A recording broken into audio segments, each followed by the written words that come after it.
السلام عليكم ورحمة الله وبركاته. اللهم صل على محمد وآل محمد. اليوم رجعنا لكم في فيديو جديد عن تصنيف البلاك وينج. اكو بعض المربين ما يعرفون شنو معنات بلاك وينج. اخوان شباب، هذين الطيور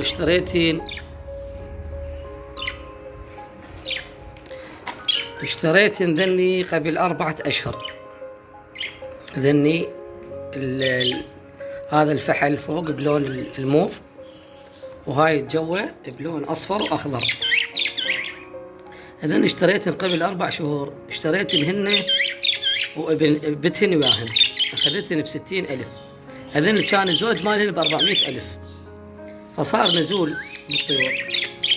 أول ما جبتهن خليتهن لزمن بيت وبيضن. بس المشكلة اللي عندهن كانت هاي النثية ما تخلي الفحل يلقحها، يعني بيضت 5 بيضات، وال5 بيضات طلعن فارغات ما بين تلقيح. فالمربي لازم أول شيء يكون صبور، وثانيا لازم يتصرف بعلم بحكمة. سويت تاني قلت خن شوية ذن احتمال كان عند أهلهن مبزرينهن هواي، يعني مشتغلات هواي، فيصير عليهن جهد وضغط، فالطير هم يتعب مثل الإنسان، هم إلى طاقة. سوت فردتهن تقريبا 1.5 شهر، خليتهن يرتاحن مع الفيتامينات والعلاجات والتغذية الجيدة، فرجعتهن طبقتهن من جديد. الحمد لله هسه الطيور بيضا. هسه لحد الآن هن بيضات 3 بيضات أو 4 بيضات ما أعرف. وفحصت البيضات طبعا لقيتهن ملقحات الحمد لله والشكر. فالمربي اخوتي لازم يكون صبور، ولازم يتعامل ويا الطيور بحكمة، ومو يستعجل. يعني مثلا يجيب طير 10 أيام 15 يوم يقول هذا ما ينتج. لازم يتابع الأسباب. هي الأسباب شنو؟ مثلا أول شيء لازم يكون يجيب نثية وفحيل جاهزات بالغات وما عندهن عواق. مثلا الطيرة أو الفحل يكون ما عندهن تشحيم. يعني بالطيور مو مثل الإنسان، الطير إذا يكون مشحم أو سمين مثلا احنا نقول باللهجة، فهذا يكون ما يقدر ينتج. مو مثل باقي مو مثل البشر وباقي الحيوانات. اكو بعض الحيوانات إذا عندها سمن ما يأثر، أما بالطيور لا يأثر على التلقيح وعلى التفريخ وعلى الإبياض. فهسه اليوم حبيت أشوفكم العلامات اللي هي تميز الطير البلاك وينج، يعني معناته الجناح الأسود بالعربي. فهسه راح نطلعهن من قريب ونشوف شنو بمن يمتاز، حتى خاف باكر عقبه تردون تشترون بلاك وينج ما يغشونكم، تعرفون العلامات أو الميزة اللي يمتاز بها هذا الطير. فهسه راح من قريب إن شاء الله نصورهن.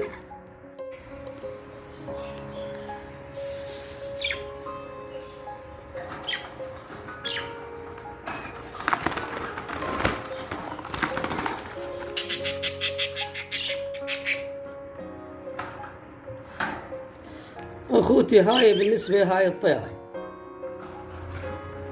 الطيرة المواصفات اللي هي تميزها عن باقي الطفرات. هذا الجناح مالها يصير أسود بالكامل.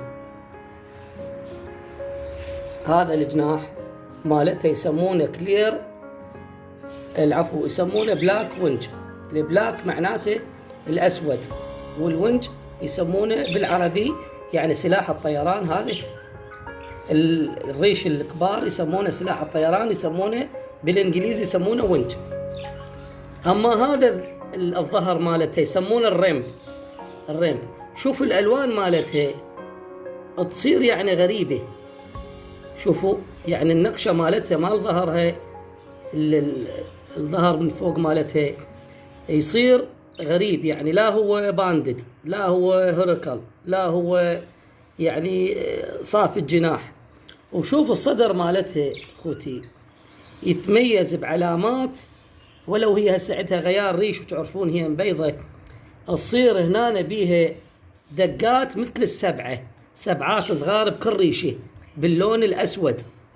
هسه راح اطلع لكم الفحل احتمال يبين اكثر، لان هاي تعرفون هسه هي جواها ابيض ومنهكه يعني ذابه ريش، وهاي تعرفون تتغير. فهذا الصدر مالتها يصير بيه علامات خفيفه بالريش هذا الامامي، يصير مثل السبعات على شكل خط خفيف اسود. هذا يمتاز به الطائر البلاك وينج. هسه هاي الانثى مالتها، هسه هي بيضت خطيه والحمد لله وطلع بيضها ملقح. هسه راح نشوف الفحل. انتم اهم شيء تشوفون، هو اهم شيء اهم علامه تميز هذا الطير عن باقي الطفرات، هذا الجناح مالته يسمونه بلاك وينج، يعني اسود الجناح. يصير ما بي علامات مثل باقي الطيور، مثلا بالابيض او بالاصفر، او دائما يكون اسود وما الا الخضار. وهو هاي الطفره بيها تقريبا 3 الوان، اللون الاصفر اللي هو هذا، واللون الموف، واللون الازرق الخفيف.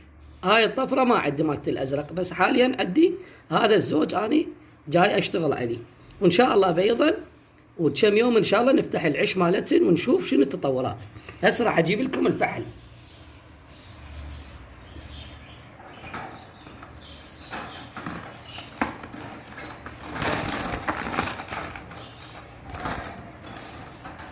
اخوتي هذا الفحل شوفوا، هاي تصير هنا في علامات بالصدر مالته، هاي العلامات خفيفة جدا، تصير مثل سبعات على كل ريشة بالصدر، اكثر شيء يتواجد يمتد تقريبا نصف البطن. هاي العلامات اللي يمتاز بها الكلير وينج، العفو بلاك وينج. من فوق هذا الجناح مالته هم نفس العلامات مال الانثى.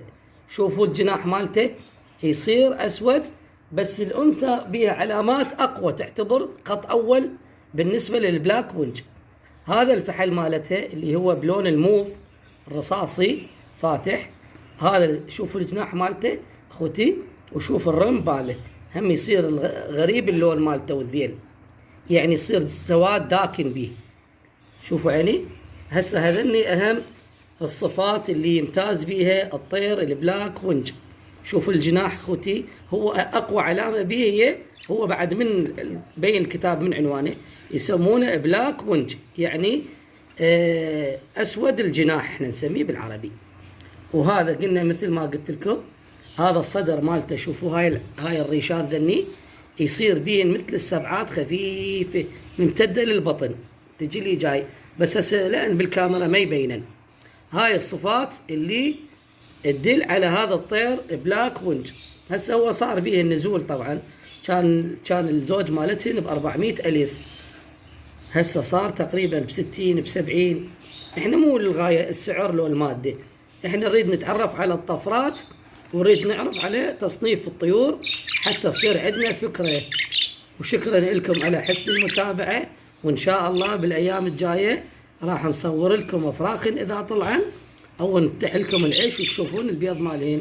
اخواني المهم اريد من عندكم ان شاء الله فضلا وليس امرا الاشتراك بالقناه والاعجاب، يعني مع الاسف عندي هواي مشاهدات فما يعطون اعجاب، ما اعرف يعني اللي يعطي اعجاب ايش راح يخسر؟ يعني انت داخل على الفيديو وشاهدته وتمتعت به، اعطي اعجاب بدربك، خلي الناس تستفاد والفيديو ينتشر وانا هم استفاد وانتم تستفادون.